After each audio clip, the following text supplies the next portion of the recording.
Sa palabas na dapat alam mo, dun sa part ng segment nito na Not Gonna Lie, ay nag-participate si Pokwang dito na kung saan ay mayroong lie detector test. Yung host dito ay sina Kim Atienza at Susan Enriquez. Yung unang question na itinanong kay Pokwang ay kung nakamove on na ba siya sa pinakahuling heartbreak niya. Hindi niya man sinabi kung sino, pero alam naman ng buong bayan na ang American actor na si Lee O'Brien ang kanilang pinag-uusapan. Sagot ni Pokwang, I'm not gonna lie Kuya Kim and Madam Susan. No. Sa lie detector test ay truth ang lumabas. Hindi daw ganun kadali. Kapag wala na raw siya sa Pilipinas, saka na daw siya makakamove on ng todo talaga. Sa ngayon ay hindi pa raw. Ayaw niya daw i-share yung hangin ng Pilipinas sa kanya. Hindi niya daw deserve yun. Sunod na tanong sa kanya, mas madami ba yung sakit o yung galit o parehas ang nararamdaman mo? Parehas daw.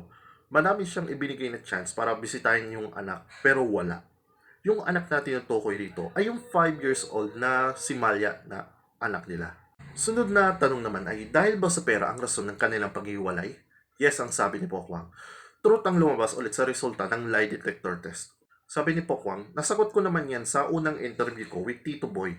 Nasabi ko naman doon so bakit ko naman iibahin na yun?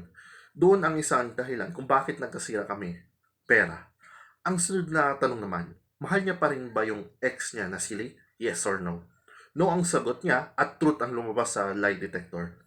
Kung magsusumamo ba si Lee na bumalik sa kanyang buhay, tatanggapin niya pa kaya ito? Sabi niya ay huli na daw ang lahat. Paano kung sabihin ni Lee na mamahalin siya ng todo-todo at aalagaan mabuti si Malia? Sagot ni Pokwang, mayaya naman si Malia. Bakit na yun lang? 'Di ba? Inyong-iyon na po yan. Anong masasabi niya? Na meron na raw bagong girlfriend sila eh. Wala daw siyang pakialam kung may bagong girlfriend na ito. Gusto niya na lang daw na magpayaman para sa anak niya. Period. At yan lang ang balita ko for today. Ako si JP, Showbiz Reporter.